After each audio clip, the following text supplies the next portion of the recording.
If you've ever wanted to make halo-halo at home but don't have an ice crusher, this one's for you.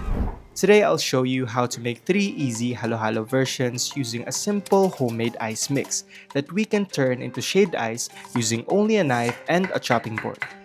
Let's start preparing some of our ingredients.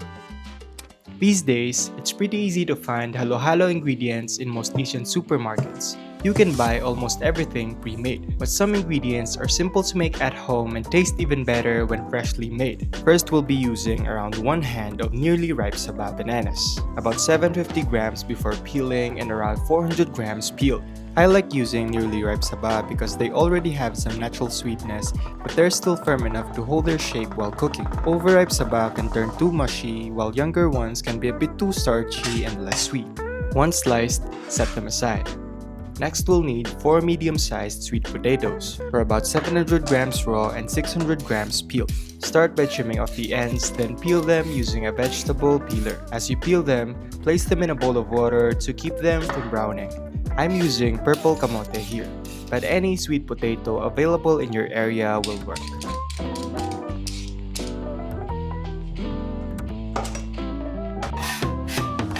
Once they're peeled, cut them into small cubes, trying to keep the pieces as even as possible so they cook evenly.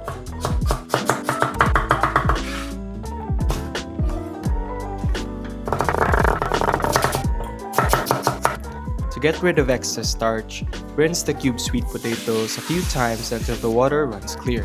Then, set them aside. Alright, time to cook. In a medium to large pan, add about half a cup of white sugar or about 100 grams, followed by 250 to 300 ml of water. Turn the heat to medium and stir until the sugar dissolves.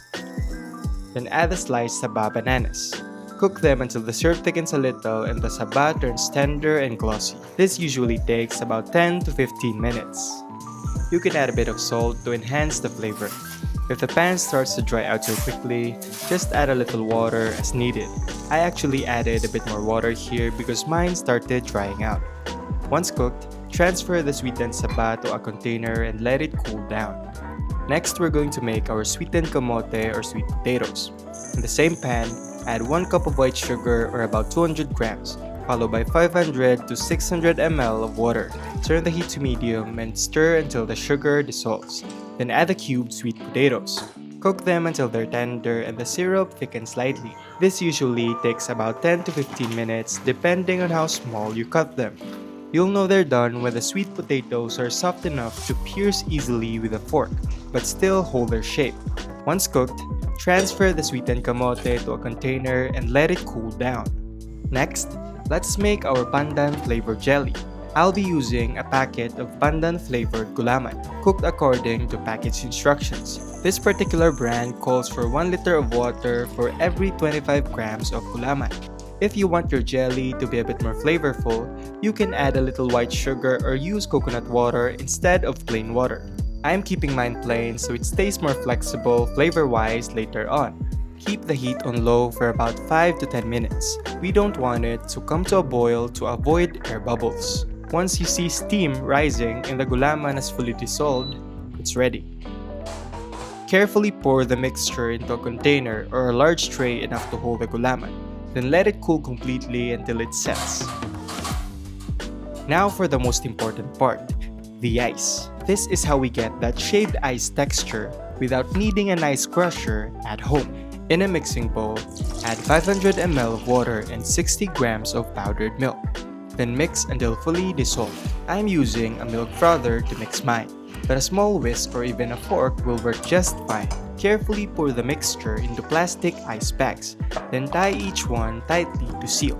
The milk makes the ice creamier and more flavorful, but it also makes a big difference in texture. If we froze plain water, the ice would be too hard and too dense to shave easily with just a knife. But because this mixture has milk in it, the frozen ice becomes more brittle, which makes it easier to scrape and shave by hand later on. Today we're making 3 batches of ice because we're making 3 different versions of halo-halo. For the last batch, we'll add 1 teaspoon of ube flavoring to make our ube ice. If you want your ice to be a bit more flavorful, you can also add a little sugar to the mixture. I'm keeping mine plain for now. Once all the mixtures are tied up, place them in the freezer and let them freeze for at least 6 hours or preferably overnight. Now that the gulaman is set, let's cut it into even squares. I'm using a stainless cooling rack as a guide so I can trace the lines with a knife, but this really isn't necessary. To be honest, I mostly did this for dramatic effect. Once sliced, transfer the gulaman to a jar or any container. If you're enjoying this recipe so far, don't forget to subscribe for more Filipino home cooking videos. We share new recipes every week. For the full list of ingredients and their approximate cost, stay until the end of the video or jump ahead using the timestamps in the description. The sweetened Saba and sweetened kamote have now also cooled down. Similar to the gulaman, transfer them to separate containers for easy storage.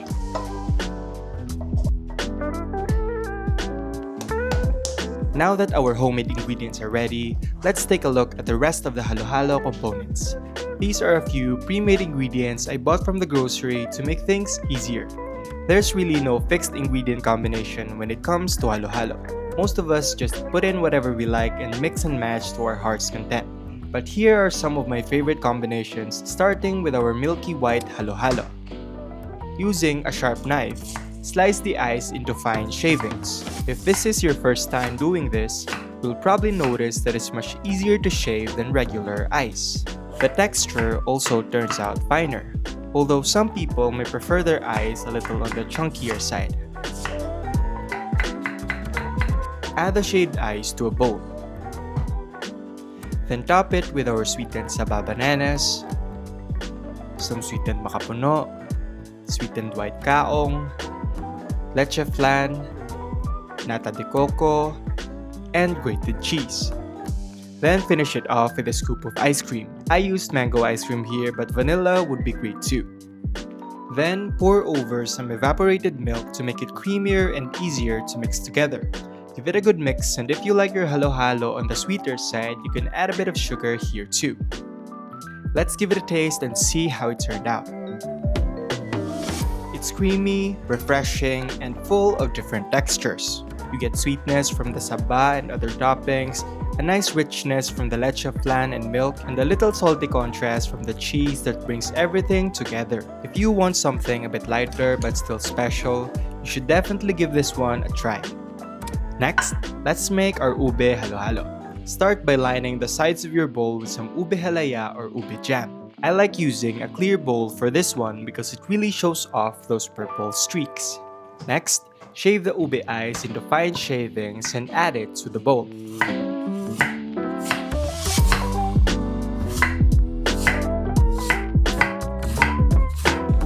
Then, top it with some sweet corn, flakes, grated cheese, or sweetened sweet potatoes, and a little more ube halaya or ube jam. Add a generous piece of leche flan. If you want me to make a leche flan recipe in the near future, just comment down below. Finally, finish it with a scoop of cheese ice cream. Pour over some evaporated milk, then give it a good mix. Add some sugar if you want it a little sweeter.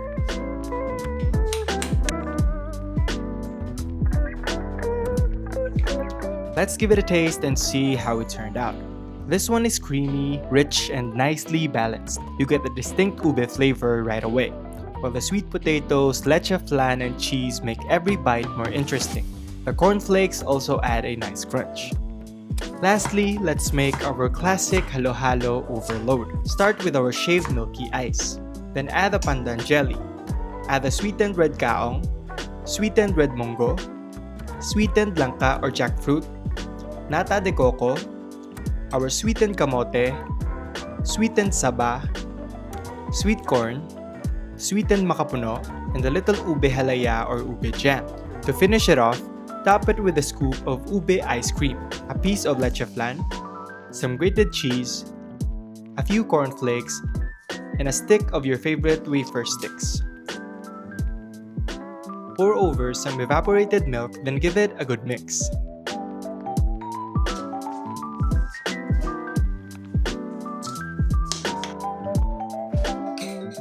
Let's give it a taste and see how it turned out.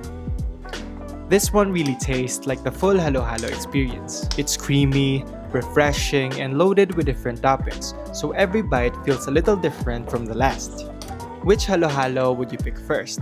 Milky White, Ube, or Classic Overload? Let me know in the comments below. Here's the full list of ingredients I used along with their approximate cost. I'll be listing the estimated cost per bowl, but do keep in mind that the total cost will be much higher if you're buying every ingredient individually. A quick shout out to Realistic for leaving this comment on our pork embutido video. Thank you so much for subscribing, and I hope you enjoy our future videos as well.